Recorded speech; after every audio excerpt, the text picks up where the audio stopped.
সামান্য পেট ব্যথার চিকিৎসা নিতে হাসপাতালে এসেছিল খাদিজাতুল কোবরা মিম নামের নবম শ্রেণীতে পড়ুয়া এক শিক্ষার্থী। কিন্তু কে জানতো দুরন্তপনা এই মেয়েটি কিছুক্ষণের মধ্যেই হারাবে বাবার আদর, মায়ের ভালোবাসা কিংবা সুন্দর এই পৃথিবীতে বুক ভরে নিঃশ্বাস নেয়ার শক্তিটুকু।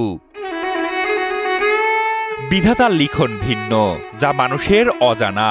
চিকিৎসা শুরু হওয়ার পরপরই অজানার উদ্দেশ্যে পাড়ি জমান খাদিজাতুল কুবরা মিম নামের 14 বছর বয়সী কিশোরী মেয়েটি।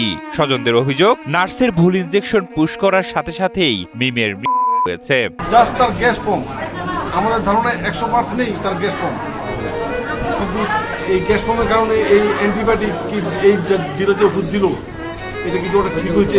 নিজের চোখের সামনে মেয়ের নির্মম দেখে গগনবিদারী আর্তনাদ করছেন মিমের গর্ভধারিণী মা। অন্যদিকে ছোট বোনের নিথর দেহের পাশে বসে ডুকরে কাঁদছেন তার ভাই।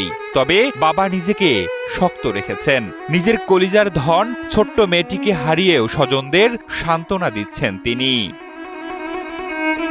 গত 18 জুন 250 শয্যা বিশিষ্ট ঠাকুরগাঁও জেনারেল হাসপাতালে ঘটে হৃদয়স্পর্শী ও মর্মান্তিক এই ঘটনাটি। খাদিজাতুল কোবরা মিম ঠাকুরগাঁও পৌর শহরের মুন্সিপাড়া এলাকার আবু ফজল রাজার মেয়ে। মৃতের স্বজনরা জানান, বমি ও পেটে ব্যথা নিয়ে মিমকে হাসপাতালে ভর্তি করা হয়েছিল। আমাদের উঠে দাঁড়াতে হবে, সকল অন্যায়ের বিরুদ্ধে রুখে দাঁড়ানোর এনার্জি পার্টনার। পরে চিকিৎসকের পরামর্শে তাকে একটি ইনজেকশন প্রয়োগ করা হয়। পরিবারের দাবি, ইনজেকশন দেওয়ার পরপরই তার শারীরিক অবস্থার দ্রুত অবনতি ঘটে। এক পর্যায়ে সে অসুস্থ হয়ে পড়ে এবং কয়েক মিনিটের মধ্যেই মিমের মৃত্যু হয়। স্বাভাবিক আমার মেয়ে বাথরুমে গেল, বাথরুম থেকে আসলো, বসলো, যখনই ওই যে 1 গ্রাম যেটা ইঞ্জেকশন ওইটা দিল, ওই 1 গ্রাম ইঞ্জেকশন আরও বিভিন্ন ইঞ্জেকশন 3 মিনিট পরেই বলছে আমি আর থাকতে পারছি না। সে চোখ মুখ উল্টাই দিল, উল্টাতে মুখ থেকে গলগলা করে পানি বাড়ে।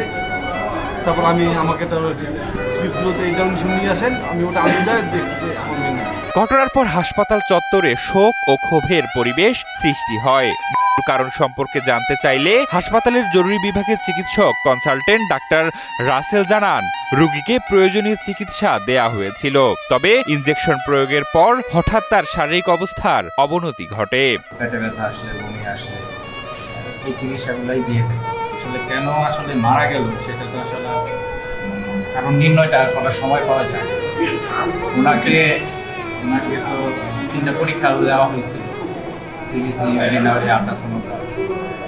পরীক্ষাগুলো করার সময় পাওয়া যায় নাই, করাও হয় নাই। কারণটা তো আর ইনস্ট্যান্ট নির্ণয় করা যায় নাই। 1 গ্রাম, হ্যাঁ। তো বাচ্চার বয়স 15 বছর, হ্যাঁ, সে 14 বছর, 14 বছর, হ্যাঁ 14 বছর। ওয়েট অনুযায়ী তো 1 গ্রাম কি আছে। যদি 1 গ্রামের বেশি পুশ করা হয়েছে অর্থাৎ কি না 1 গ্রাম, যেটা অর্ডারে লেখা এর বেশি তো নার্স পুশ করার কথা না। তবে এ বিষয়ে হাসপাতাল কর্তৃপক্ষ কিংবা সংশ্লিষ্ট চিকিৎসকদের কোনো আনুষ্ঠানিক বক্তব্য পাওয়া যায়নি। ফলে কিশোরীর মৃত্যুর প্রকৃত কারণ নিয়ে দেখা দিয়েছে নানা প্রশ্ন।